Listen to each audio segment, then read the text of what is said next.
Hi everybody, welcome to my channel again. This is Oliver. We are learning algebra by working through problems from the Larson textbook, section 1.6, which is about representing functions as rules and tables. Today we're doing practice C. So let's start. Number one, tell whether the pairing is a function. So we have 0.2, 0.4, 0.6, 0.8. So yes, this is a function because for each input we have an output. Okay. Same with this one.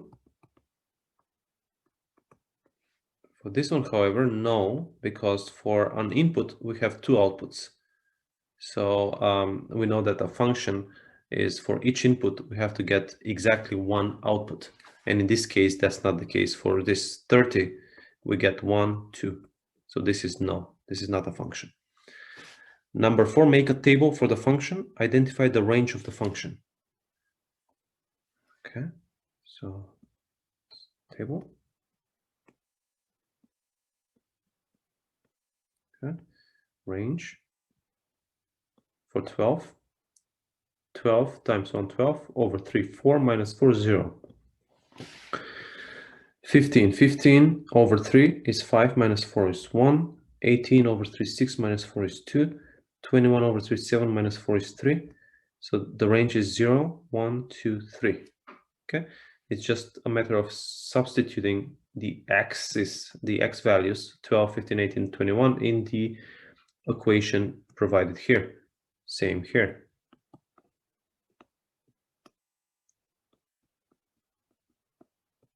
Okay. Range. So for x being 1, we have 1 over 4 plus 3 over 4, that's 4 over 4 over 1. For 3, we have 3 fourths and 3 fourths, that's 6 fourths, or 1 whole and 1.5. You can say 1.5, or you can say, so let's say 1.5, right? 1.5. Then for 5, that's 5 fourths plus 3 fourths, that's 8 fourths, or 2. So it's 1, 1.5, 2. I guess this is going to be 2.5. So let's see, 7 fourths and 3 fourths. That's 10 fourths, or that's 2 and 2 fourths, or 2.5. So yes, this is 2.5. Okay. So if you need to spell them out, or if you need to write the equation for each one of these, please do. But these are pretty simple. Okay, so this is domain, range. All right, so x equals 10. 10 times 0.1 is 1, right? 10 times 1 is 10, but there is one decimal, so it's 1. So 1 here plus 2 is 3. 3 in the numerator and 3 in the denominator. 3 over 3 is 1, so this is 1. 20 times 0.1 is 2. 2 plus 2 is 4. 4 over 3 is 4 thirds. 30 times 0.1 is 3. 3 plus 2, 5 thirds. This is 6 thirds, or 2. This should be 2. Let's see. 40 times 0.1 is 4. 4 plus 2 is 6. 6 divided by 3 is 2. Okay. So number 7, write a rule for the function. Okay. So y equals.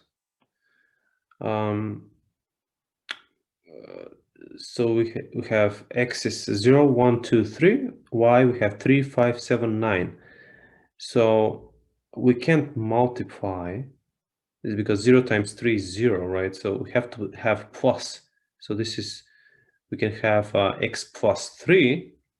That would satisfy this here. But how about this? X plus 3 is 4. 1 plus 3 is 4. So this is not correct. But we know that we have to have plus 3 to satisfy the first one. So we have to have plus 3. So here, what number plus 3 is 9?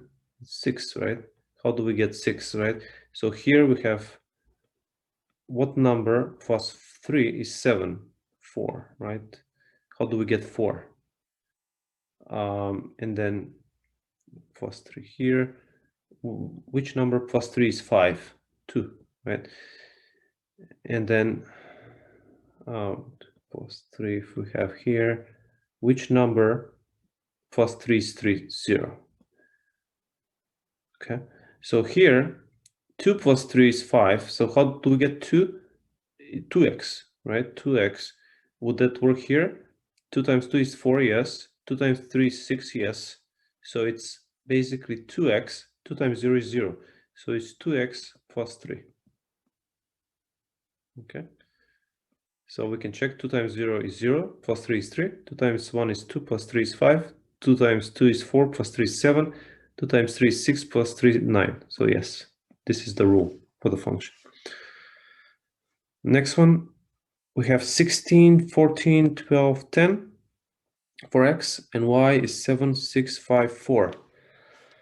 So can we do minus? 16 minus 9, right, is 7, minus 9. And then if we do here is 14 minus 8 is 6. This is 12 minus 7, 10 minus 6. We see that this minus decreases by 1. So minus 9, minus 8, minus 7. So actually we can do x over 2. If we do x over 2, so if y equals x over 2, 16 over 2 is 8. We have to do minus 1 then. Would that work? Let's see. 14 over 2 is 7, minus 1 is 6. 12 over 2 is 6 minus 1, 5. 10 over 2 is 5 minus 1, 4. So this is the rule. X half minus 1. Number 9, shoe sizes. The table shows men's shoe sizes in the United States and Europe. Write a rule for the European size.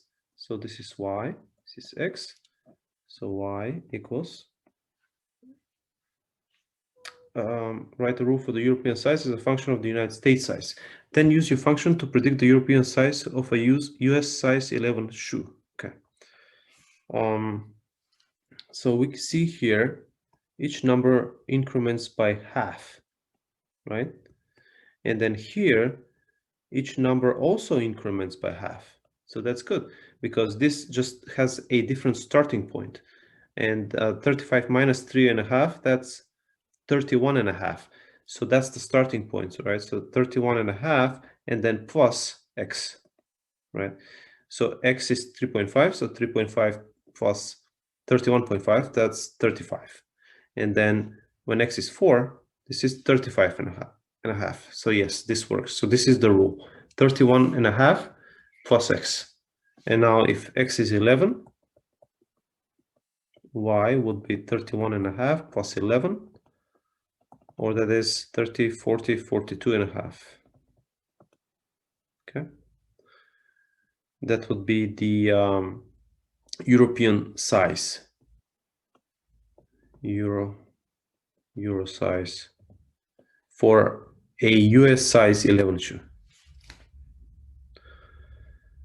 Birthday party. You're making treat bags for a birthday party. You have made 3 bags so far, placing 6 novelty items. So you have 3 bags, placing 6 novelty items in each bag. Okay, in each bag. Okay. You will continue to make the bags using 6 items in each bag. Okay. Write a rule. Okay, so y equals, write a rule for the total number of items. This is total number of items. Total number of items is a function of the number of bags created in addition to the first 3. Okay, so this is the total number of items. Y is the total number of items. Okay, so we have already a predetermined number of items, right? How many? Well, 3 bags, but each bag has 6. So 3 times 6 is 18. So we already have 18, right? And that was derived by 3 bags times 6 items in each bag. So 18 we already have, and then plus 6 items per bag, but how many bags more, right? So this is the rule. Y equals 18 plus 6x, okay? And then how many novelty items, how many items? So Y, find Y if you use 9, if you make 9 more bags, so X is 9. So if X is 9, what is Y? Y is 18 plus 6x, or 6 times 9. That's 18 plus 6 times 9 is 54. So Y is 50, 60, 72. 72 items, novelty items. Okay. Number 11, sandwich rings. A delicatessen worker has created 8 large sandwich rings in the first 2 hours of her shift. She plans on making sandwich rings at the same rate for the rest of her shift. Write a rule for the total number of sandwich rings made as a function of the number of hours. So this is total number of sandwich rings. Total number of sandwich rings. And then made as a function of the number of hours left in the daily worker's shift. All right, so how many sandwiches has she already made? She has made 8 sandwiches, right? So 8, so that's a fixed. And then plus how many per hour, right? And then the number of hours. So per hour, well, she made 8 for 2 hours. So for 1 hour, she made 4 sandwiches, right? So it's 4 sandwiches per hour, and then times X number of hours. So this is the rule, 8 plus 4x. Okay, y equals 8 plus 4x. That's the rule. And how many sandwich rings will the daily worker make? Y, find Y, if she has 6 hours left. So that would be 8 plus 4 times 6, right? X is 6 hours left. So Y equals 8 plus 4 times 6 is 24. So Y is 32 sandwich rings. All right, so that's all for today. That was a quick one. So see you next time. Please like and subscribe to see more videos. Thank you, guys.